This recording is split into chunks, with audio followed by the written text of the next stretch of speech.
Amina stood at the edge of the hotel ballroom, holding a folded note card that she did not plan to use. She had practiced her introduction so many times that the words sat inside her like a steady drum. The lights above were warm, not harsh. The banner behind the stage read, "City Scholars Pitch Night," and rows of chairs held people in neat suits, bright dresses, and careful smiles. It was her first time in such a place, where everything felt polished and calm. She breathed in, counted to 4, and told herself, "You belong here." The host called her name and the room turned toward her. Amina walked up the small stairs in clean shoes she had borrowed from a neighbor. They were a little tight, but she moved with care and grace. On the stage, a long table held 5 judges. At the center sat a well-known investor everyone called the Millionaire, a man whose face she had only seen in news clips. He had a kind smile, but he also had the look of someone who had listened to many claims and many promises. "Good evening," Amina said, and for a moment her voice shook. She steadied herself by thinking of her mother, who was working a late shift at the bakery and had sent a message. "Speak with your heart." Amina lifted her chin.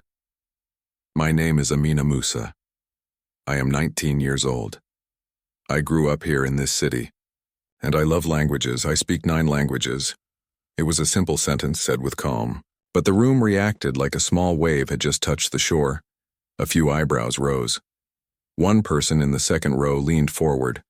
Another gave a soft laugh, not unkind, just surprised. Amina saw the millionaire's expression change. He smiled, in a way that people do when they are curious and doubtful at the same time. He leaned to his microphone and said, 9, that is quite a number." "Yes," Amina replied. She listed them slowly, neither rushing nor showing off. She named English and French. She named Arabic and Hausa. She named Portuguese and Spanish.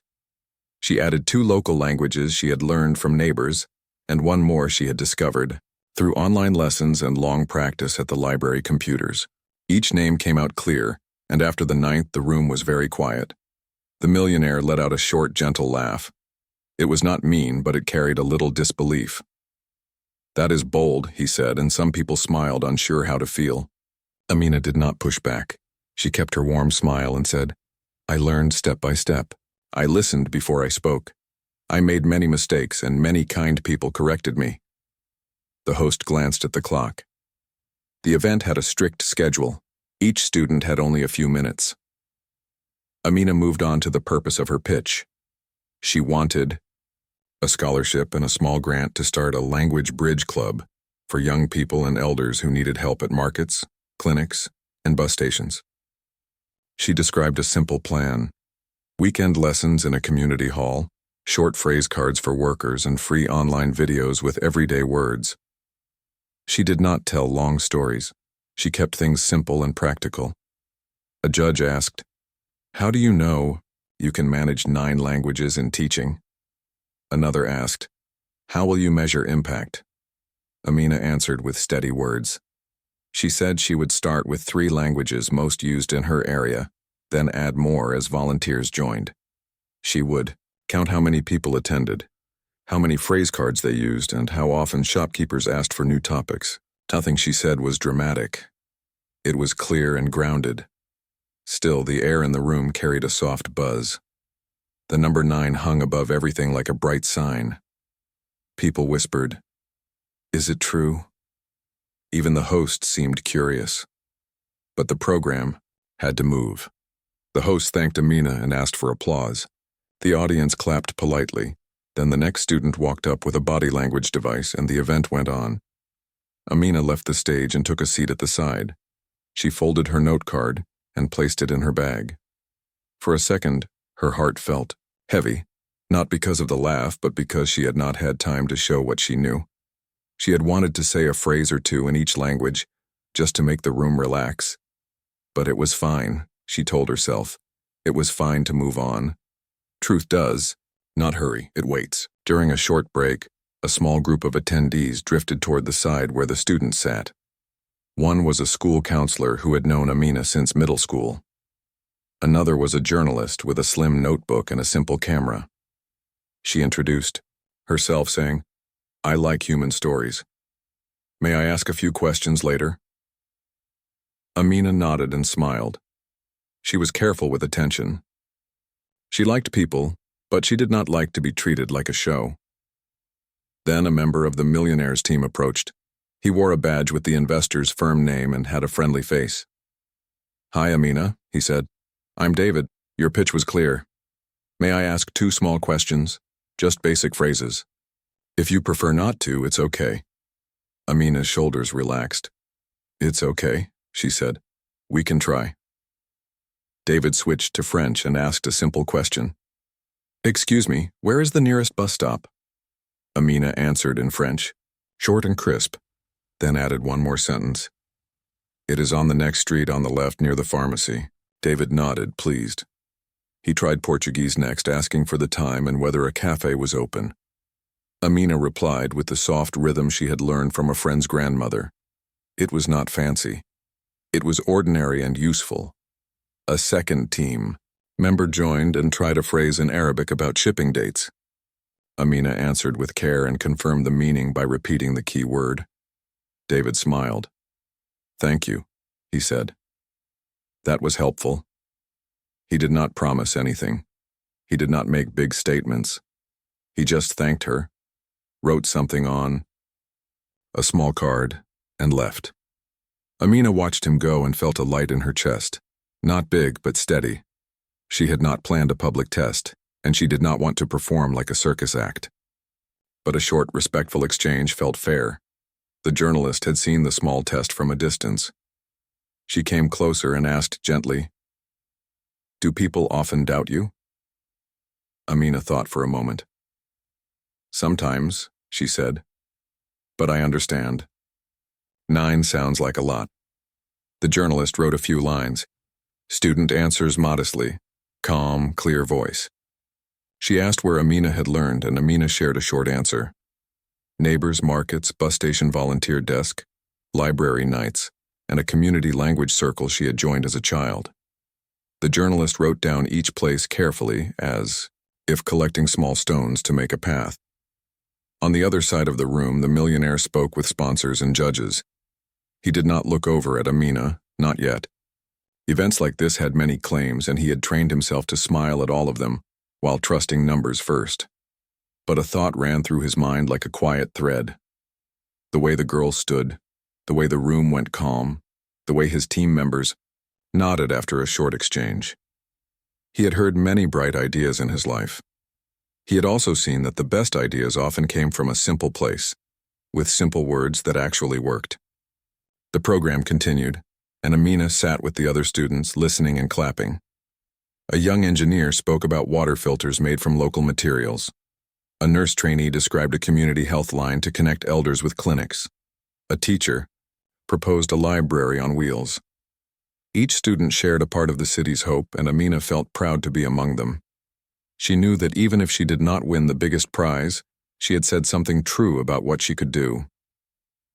When the event ended, people stood and talked in small circles. Business cards moved from hand to hand. Amina did not have business cards. She had a simple email address written on a neat sheet of paper. She handed it to the school counselor, the journalist, and one community leader who said, "We could use phrase cards at our clinic." She said, "I will make them." Before she left, Amina took one more look at the stage. The banner still shone, the chairs were half empty, the lights were gentler now. In that moment, she felt both small and strong. Small, because she was just one person among many. Strong, because she knew what she had built inside her. Patient ears, careful words, and a real wish to serve. Outside, the hotel doors opened to the cool night. The city hummed softly. Cars, steps, a distant bus. Amina pulled out her phone and sent a voice note to her mother. "I did it," she said. "I spoke calmly. Some people were kind. One person laughed a little.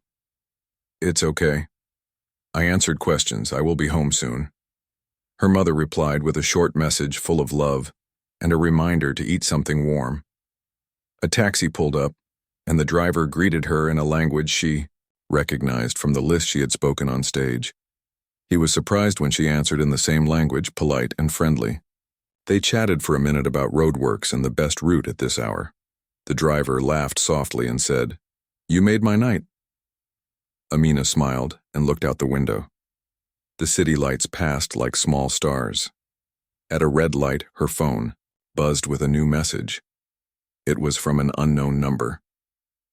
She opened it and read a short note. "Thank you for your pitch. Could you visit our office next week to talk about your club idea? D." Amina read it twice and guessed it came from David, the team member who had asked her those short phrases. She felt grateful for the chance to explain her plan without a timer and a stage. As the car moved again, Amina let her head rest against the seat. She thought of the laugh. She understood it. Sometimes skill sounds unbelievable, especially when it grows quietly in ordinary places. She had learned to carry no anger about that. Instead, she carried a promise to make her work visible through action, not only words. By the time the taxi reached her street, the bakery lights were off, and Amina's love for languages did not start on a stage. It started on a small street, in a small kitchen, with the warm smell of bread from her mother's bakery job drifting through the window at dawn. When she was little, her mother would walk her to the corner shop where the owner greeted customers in different ways. He had so many greetings, one for each person. Good morning to one, bonjour to another, salam to a third, and a friendly local phrase to an elder who always wore a bright hat. Amina would repeat the sounds under her breath like a quiet song. She did not know they would become a path. She only knew they felt like doors opening. Her first teacher was a neighbor who sold fruit from a cart. The neighbor would point to an orange and say the word in one language, then another. Amina would say it back, laughing when she made a small mistake. The neighbor would correct her gently, smiling. Not like that, like this. Amina learned to listen with care. She tried to copy the music of each sound, not just the letters. She kept a tiny notebook tied with string and wrote new words in it every day. It was not beautiful, but it was full of effort. At school, Amina's world grew wider. There were children from many places, and they brought their words with them, like treasures. On the playground, she would ask, "How do you say friend in your language?" Or how do you say thank you? Children loved to teach, and they loved when she learned. She did not rush. She learned a few words and used them many times. When she met the same children again, she would greet them in their language. Their faces would light up. That light kept her going. As she grew, Amina discovered the bus station. It was a river of voices, flowing from morning to night. She started visiting after school when her homework was done. At first, she just watched the signs and the people, like a tourist in her own city. But one day, a traveler looked lost near the ticket window, holding a crumpled paper with a foreign address. Amina knew 2 words from that traveler's language: hello and where. She went up carefully and tried them. The man's face relaxed. He spoke a slow sentence. She caught a fragment, station, and platform, and she pointed the way with a kind smile. He thanked her many times. She went home with a warm feeling, as if she had carried a small lamp for someone in the dark. That feeling made her return. She asked the station manager if she could help as a volunteer. The manager laughed gently and said, "We don't have a volunteer program." But he liked her respectful manner, so he said, "You can stand by the information desk for 1 hour after school if your mother agrees. Be polite. Don't argue with anyone." Her mother agreed, but only if she finished her homework first and stayed safe. So Amina stood there, a small helper with a big notebook. She collected phrases like a gardener collects seeds. Platform, numbers at departure and ticket window, delayed, on time, bathroom, hospital, police, lost and found. She wrote them in English and then tried to find them in other languages by asking travelers, shopkeepers, and drivers. People were kind when they saw her effort. Some even taught her short sentences and corrected her pronunciation with patience. At home, she needed a place to practice. Money was tight. There were no paid classes, no fancy apps, no private tutors. But there was a library, and the library had computers. The librarians knew her by name. She would sit for an hour and watch simple videos with subtitles. She learned to play each sentence, then pause, then repeat it out loud. She would press the slow button and copy the voice like a shadow. This training gave her courage. She learned the rhythm first, then the grammar. She did not try to learn 10 things in one day. She learned one thing 10 times. Her tools were simple. She made flashcards from old cereal boxes cut into rectangles. On one side, she wrote a phrase in English. On the other, she wrote it in another language. She kept them in rubber-banded stacks and tested herself while waiting for the bus, standing, in line at the market, or sitting in the clinic with her mother. She taped little labels around the house: door, window, cup, spoon, salt, each with words in 2 or 3 languages. It looked funny, but it worked. The house became a living dictionary. Every language had a person behind it in Amina's life. French came from a teacher who had studied abroad and loved poems. He would recite 2 lines during class and make the sounds roll like waves. He taught her that French loves the soft connection between words, the way one sound meets the next. Arabic came from a kind widow at the corner who sold spices. The widow would explain the meaning of greetings and how respect sits inside them like a pearl in a shell. Hausa came from a bus driver who played radio programs during late routes. He let Amina sit near the front and ask questions during breaks. Portuguese came from a bakery co-worker who shared recipes and phrases for measurements and compliments. Spanish came from a family who lived upstairs and invited everyone to a street party where music and words danced together. 2 local languages came from elders at the community center who told stories of markets, weddings, rain, and harvest. The 9th language she found online. She chose it because a new grocery on her route brought customers who spoke it. She wanted to greet them well. Amina made mistakes daily. Some were funny. Once she asked a vendor for 2 laughs instead of 2 onions because the words were a little alike. The vendor laughed, not to mock her, but because the slip was sweet. Then he taught her the right sound and she repeated it until he smiled and said, "Perfect." Other mistakes were harder. Sometimes she used a word that was correct, but the tone felt sharp in that culture. An elder would gently say, "We usually say it softer." She would nod and try again. She learned that language is not just words. It is music, it is timing, it is respect. She learned to watch faces, not only mouths. She learned to listen for feelings. The community center became her second home. They had a language circle on weekends. People brought tea, homemade snacks, and stories. The rule was simple. Everyone teaches, everyone learns. Amina shared the English phrases people needed for work or school forms. In return, people shared phrases from their languages.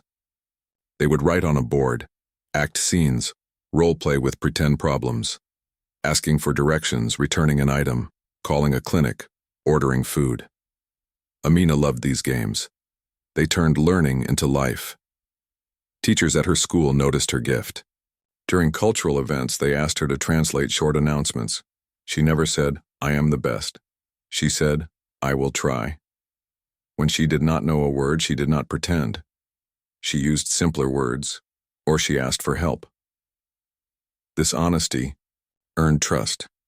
One teacher asked her to help a new student who spoke very little English. Amina sat with the student during lunch and used slow sentences and hand signs. After 2 weeks, the student smiled more. After a month, the student answered questions in class. Amina felt proud, not of herself, but of the bridge they had built.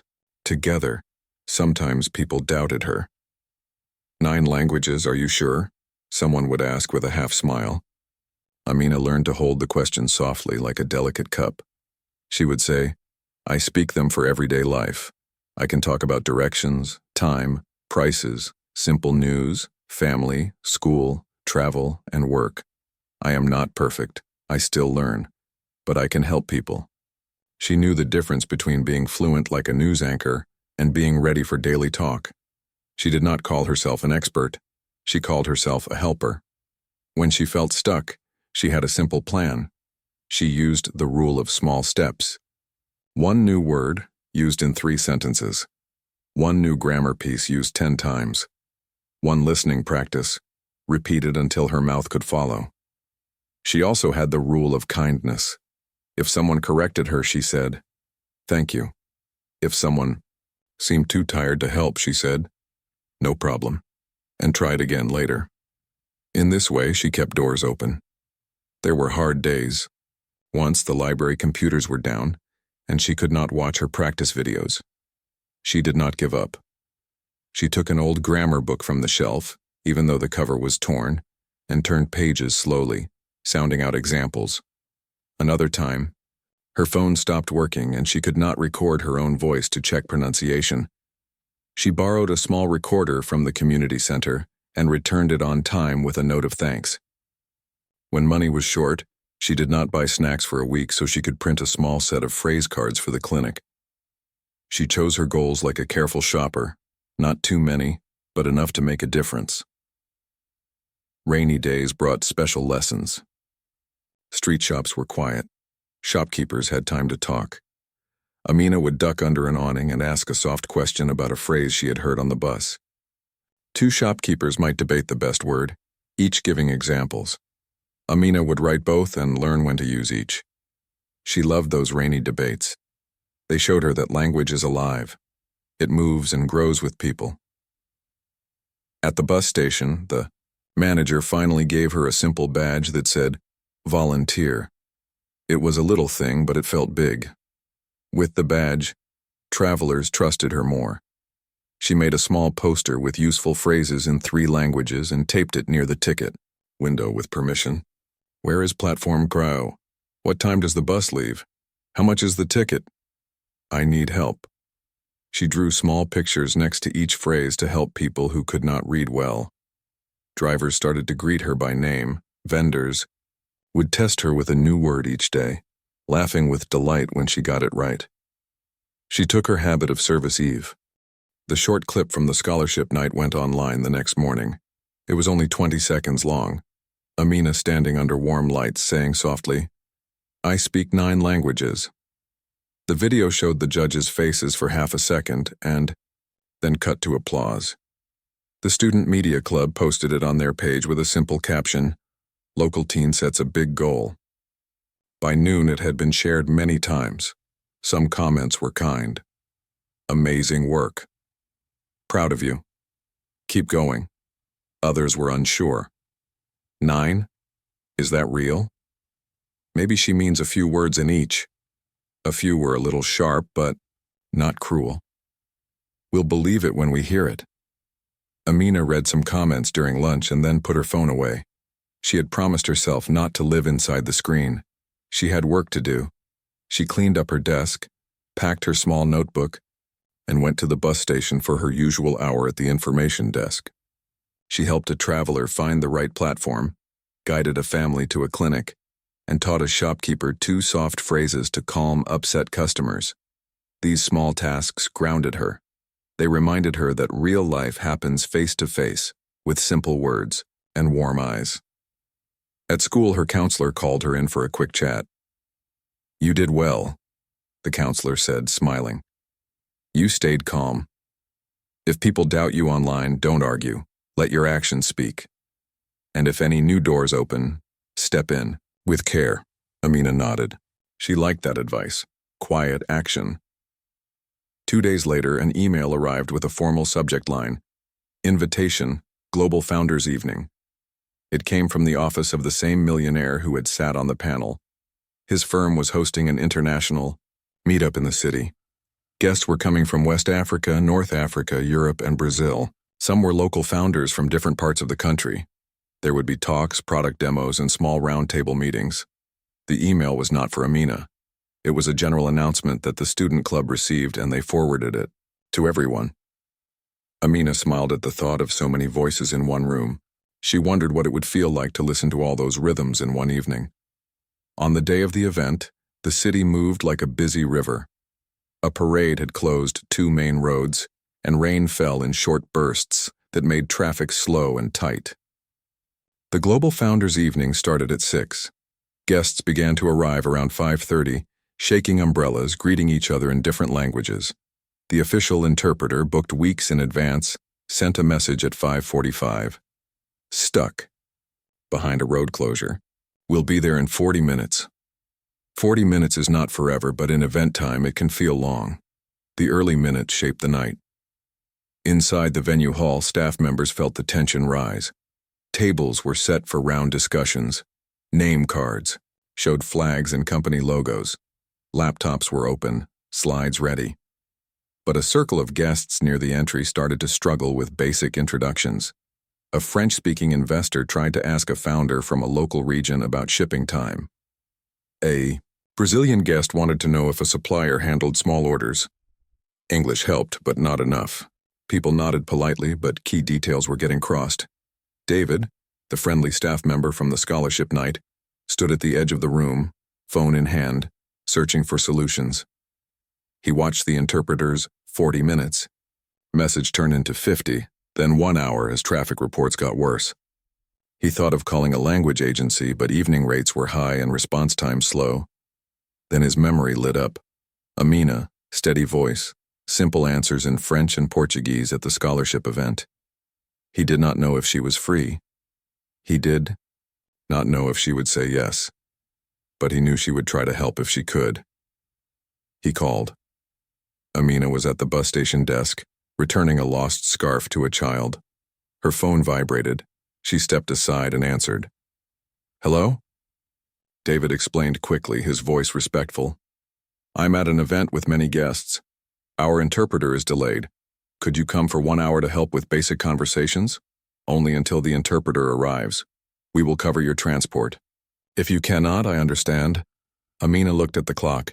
She looked at the station manager. She explained the situation in a few words.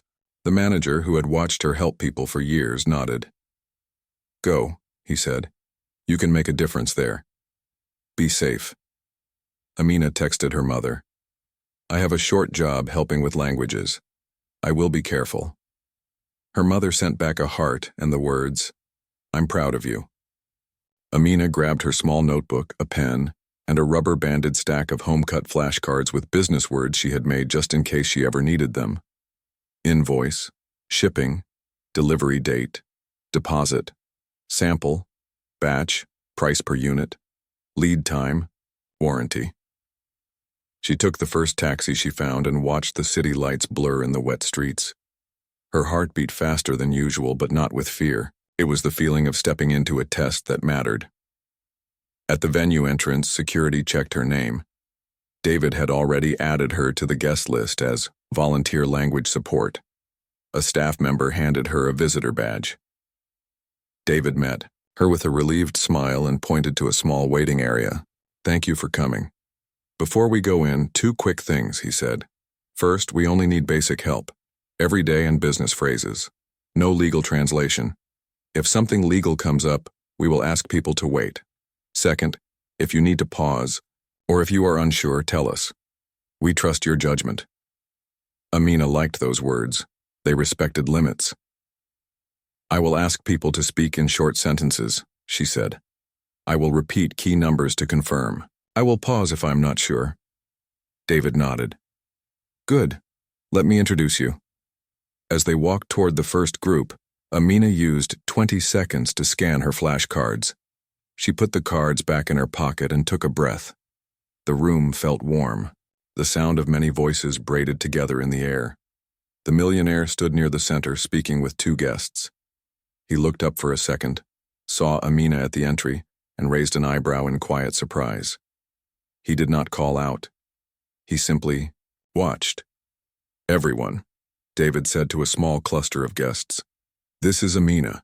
She will help with language until our interpreter arrives. We are grateful for your patience. Amina smiled and gave a short greeting in French and then in Portuguese. Just 1 line in each, simple and clear. Heads turned, shoulders relaxed. People smiled. She added in English, please use short sentences. Pause after each sentence. I will relay your words. If I ask you to repeat, it is only to be accurate.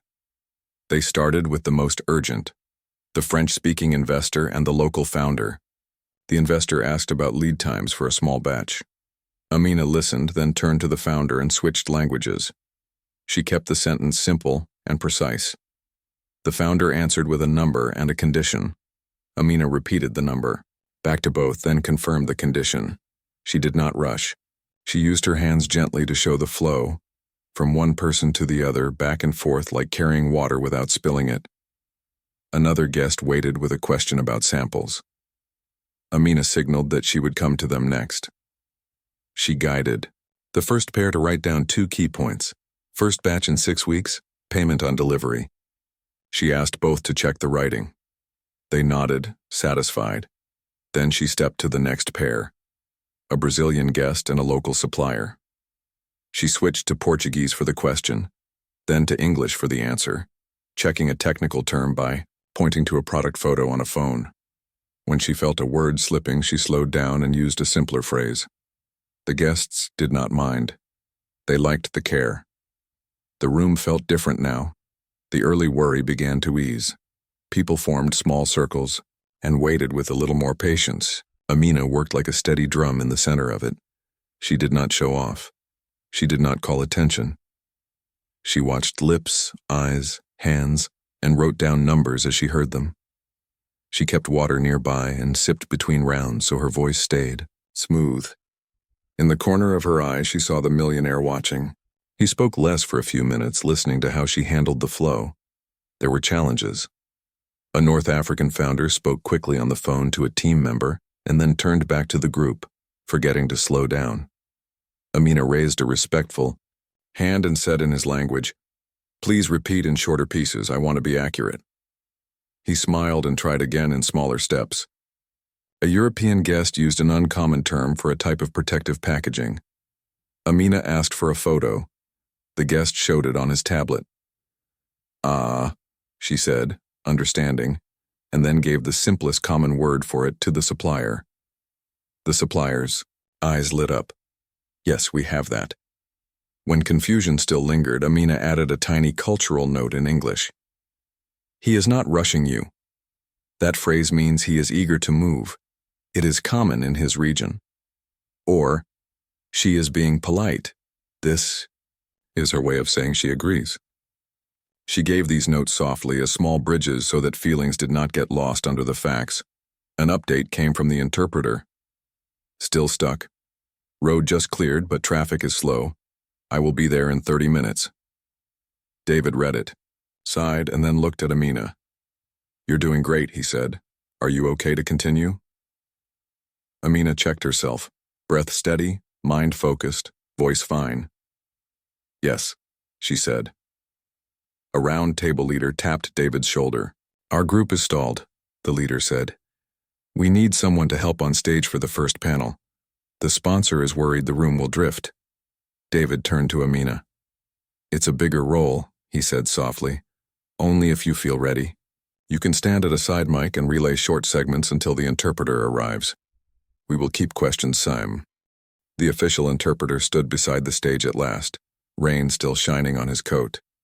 He gave Amina a small bow of thanks before stepping up to the mic. "You held the first bridge," he whispered kindly. "I will take the long one." Amina nodded and moved back to the side of the room. The hard part seemed over, but the evening was still young, and many small bridges were still needed. A staff member guided her to a round table where a French-speaking investor and a West African founder were frowning at a draft note on a laptop. "We agree on the price," the investor said in French, tapping the screen, "but we do not agree on the timing." The founder looked worried. He explained in his language that payment after delivery meant after the buyer accepts the goods, not after the truck leaves the warehouse. The two meanings were close but not the same. Amina sat with them and drew a simple line on a notepad. On the left, she wrote, "Goods shipped." In the middle, "Goods received." On the right, "Goods accepted." She translated each point, with care. "Do you mean payment here?" she asked, tapping the middle. "Or here?" She repeated the question in the founder's language. He pointed to accepted. The investor pointed to received. Both paused, seeing the difference at last. Amina did not push them to choose. She simply helped them write two clear options, then suggested they wait for the legal interpreter.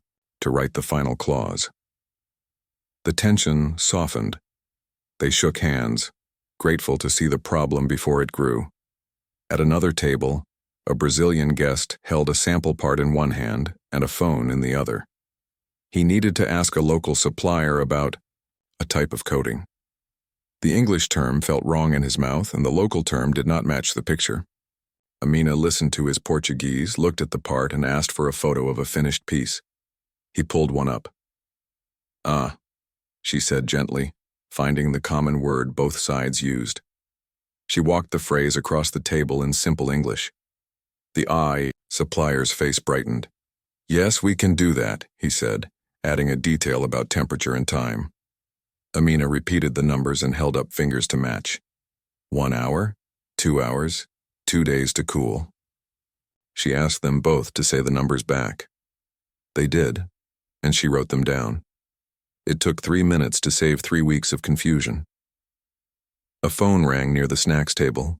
A North African supplier had a shipping issue. A storm had closed a small port, and a container might be delayed by 5 days. The supplier spoke fast, worried. Amina asked him to slow down and to give the dates one by one. She repeated them back in his language, then in English for the small group waiting for the update. She did not offer advice. This was not her place. She only made sure everyone heard the same truth. Then she asked the supplier to send a short follow-up email with the dates to the buyer's address. "Paper holds memory," she said softly. He thanked her for the tip. As the evening went on, Amina added tiny cultural notes when needed, always with respect. When a guest from one region used a phrase that sounded sharp in English, she said, "He is being direct. It's his way to show focus, not anger."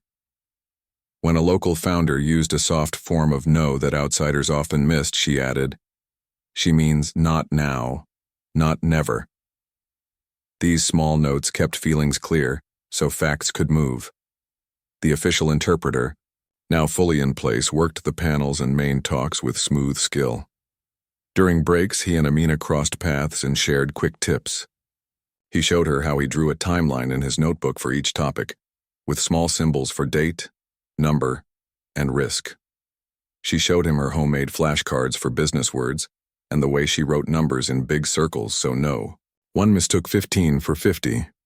"Good habit," he said, impressed. "Good heart," she answered, smiling. A short ripple of trouble rolled in around 8.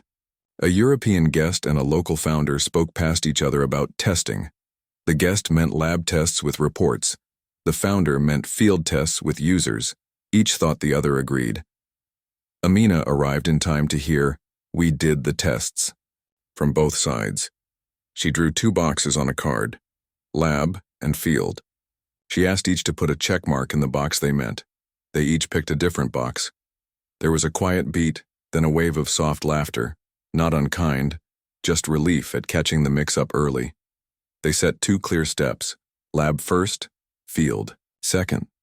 Amina wrote the order and had both take a photo of the card. Near the back, a new team set up a demo. A young founder from the countryside had come with a device for small farms. He was shy about speaking English and spoke a local language more easily. His demo had to start in 5 minutes, and the interpreter was busy on stage. David looked across the room, saw Amina, and waved. "Can you help with the intro?" he asked. "Only the first 3 minutes until the interpreter comes?" Amina nodded. She greeted the small crowd in the local language, then in English, then carried the founder's short sentences across. What the device did, how far the signal reached, how long the battery lasted.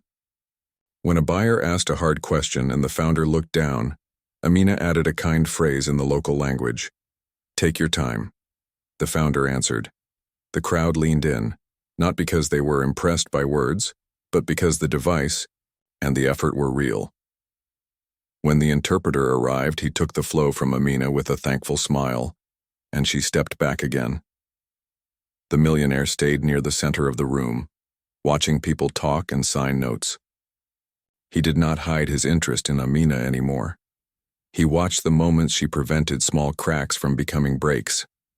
He watched the way she stayed neutral, the way she asked for repeats without shame, the way she paused when anything legal came up and called for the interpreter. He noticed the little numbers board she set up at one table with sticky notes. Price, time, quantity, date, each with a space to write and confirm. He noticed how faces changed when names were said right. Amina always asked, "How do you say your name?" Then she tried once, twice, until the person's eyes softened with the joy of being seen. A real test came near 9. A founder felt slighted by a comment about small teams. He took it as a cut. Voices rose. Amina was standing nearby and heard the edge in the room. She stepped in with care. She asked the guest to repeat the line in his own language. He did. She listened, then turned to the founder. "He means focused team," she said in simple English. "He is not judging size. He is saying you move fast." The founder's jaw eased. The guest nodded, grateful for the repair. Amina then asked both to repeat what they heard from the other.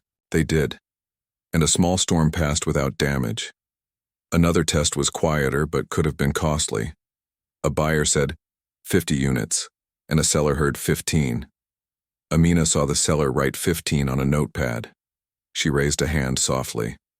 "Please, check the number," she said.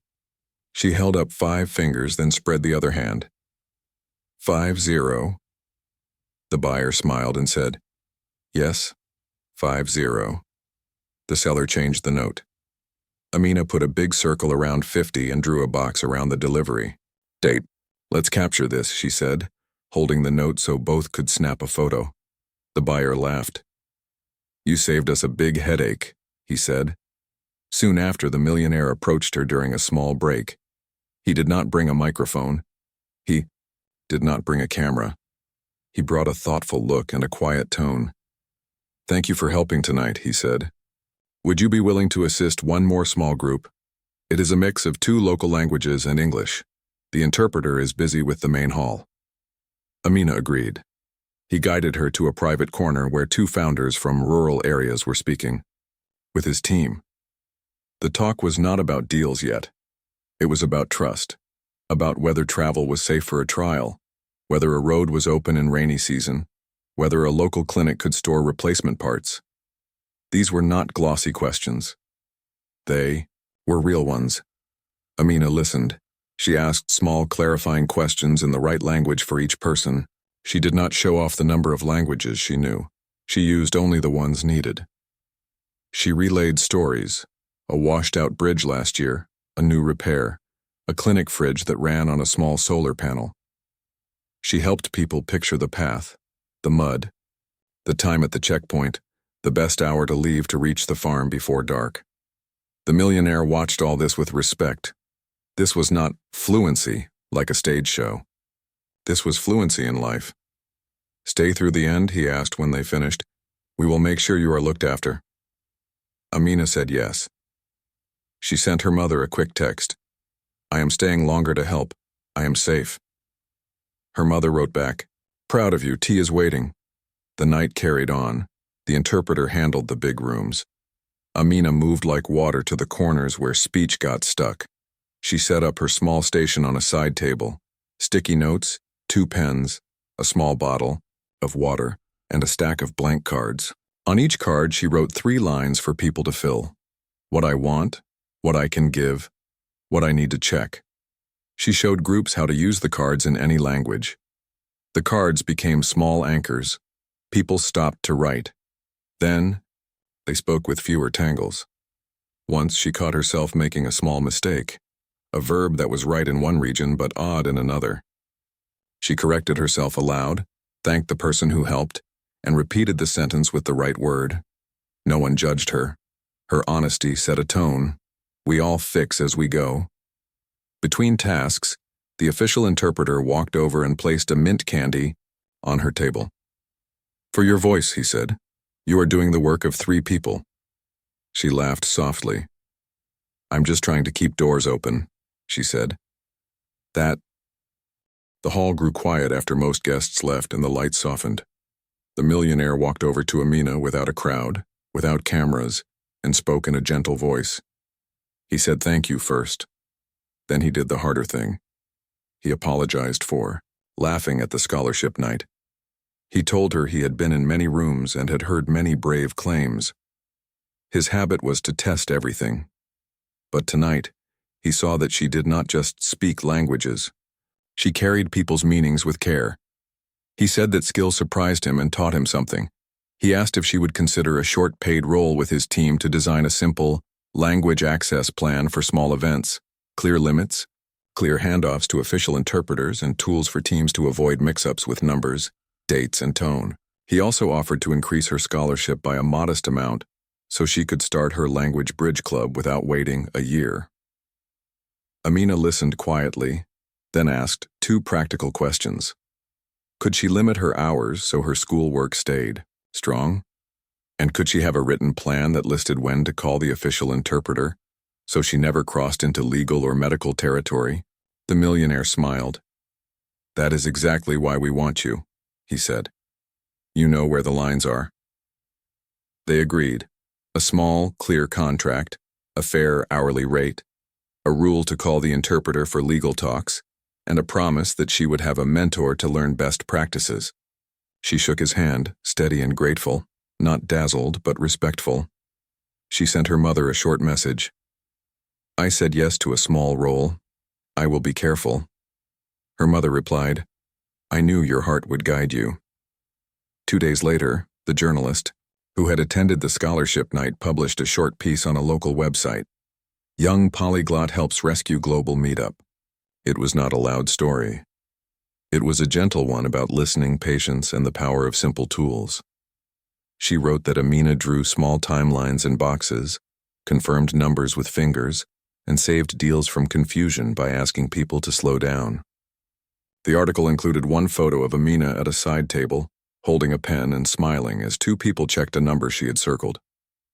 The piece traveled through the city like morning light. Teachers read it. Bus drivers read it. Shopkeepers read it. They did not say, "What a star." They said, "That girl works like us." With the scholarship top-up and the small roll income, Amina booked a community hall for Saturday mornings. She kept the rent low by agreeing to sweep the hall after each session and to stack the chairs neatly. She printed her first sets of phrase cards on thick paper. Clinic cards, bus station cards, market cards, and workplace welcome cards for shops and small offices. Each card had English on one side and a second language on the other, with small drawings next to phrases so people with low reading skills could still use them. Phrases were short and kind. "Welcome. Please wait 1 moment. I will find someone to help you. Right, left, straight, open, closed.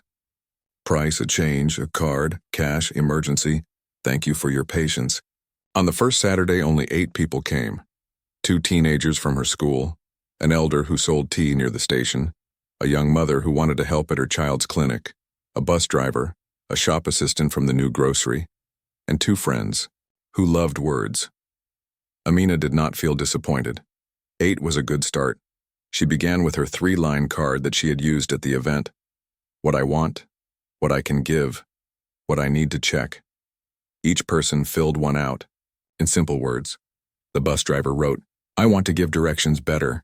The young mother wrote, "I want to say clinic words kindly." The elder wrote, "I want to welcome people for tea." Amina grouped them by goals. They role-played small scenes. They practiced saying names correctly.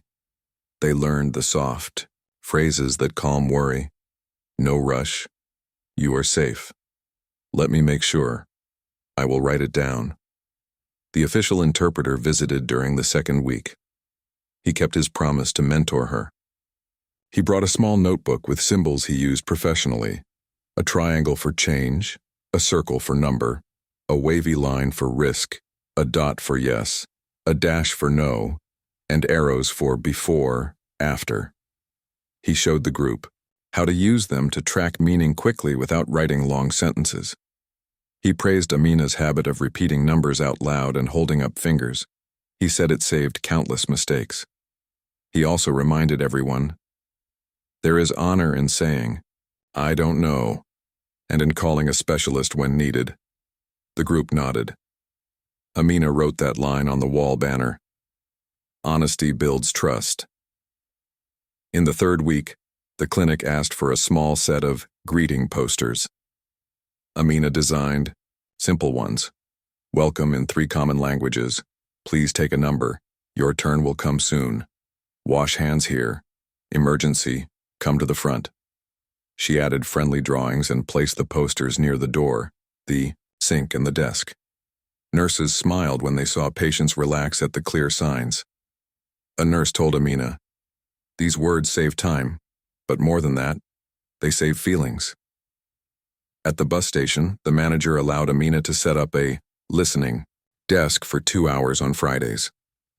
People could come with small language problems, a phone message they did not understand, a form with a confusing word, or a short call to make to a relative in another town. Amina kept a log with dates, topics, and outcomes. She did not collect personal details, only the type of help and the language used.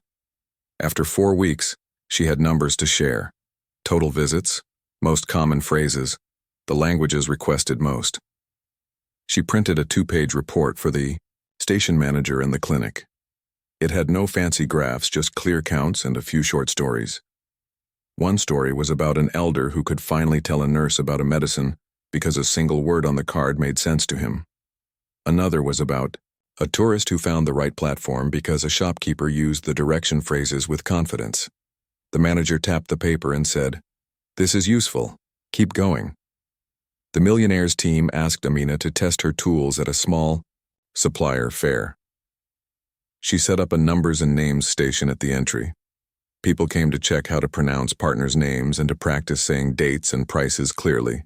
She kept sticky notes ready: 15, 50, 1.5, 1,500, each with a line for per unit or per batch to avoid mix-ups.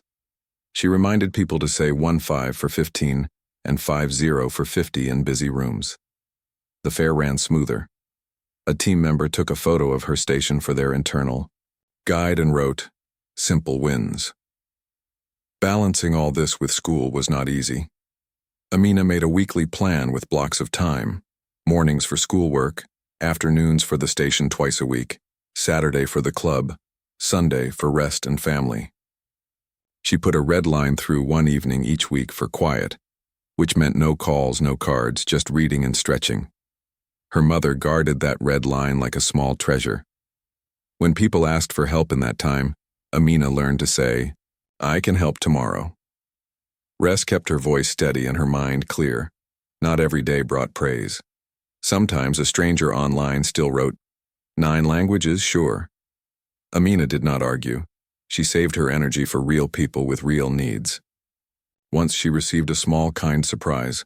The fruit seller who had been her first teacher placed a bag of oranges on her table with a note: "For the girl who asked the right questions." She smiled and cut the oranges for the club to share at break time. The room smelled like her childhood again: bright, simple, alive. As the months turned, small circles of change appeared. The clinic reported fewer tense moments at the door. The station recorded fewer missed buses due to language confusion. A local market set a phrase corner with laminated cards that anyone could borrow and return. A school asked Amina to speak to students about how to learn from your city. She did not bring a long speech. She brought her small cards and the old cereal box flashcards she had cut years ago. She held them up and said, "You can make your own steps." The Millionaire invited Amina back to the next scholarship night, not as a competitor, but as a guest speaker, for 3 minutes. She wore the same clean shoes, polished now, and carried no note card. When the host called her name, she walked up calmly and looked out at the students. She told them that big goals look less scary when you break them into small steps and repeat them with care. She shared the rule that guided her club: say the number, show the number, write the number. She shared her other rule: ask how to say a name, then try again until eyes smile. She did not mention the Millionaire's laugh. She did not need to. The room already knew the new story, not a moment of surprise, but a season of steady help. When she stepped down, the Millionaire took the mic and made a small announcement. He had created a tiny, Bridge fund for student projects that help people understand each other in daily life. 5 microgrants, each the size of a laptop, for printing cards, renting rooms, or building small tools. He asked Amina to help review the short applications with a teacher and a nurse. The room clapped, not loudly but warmly.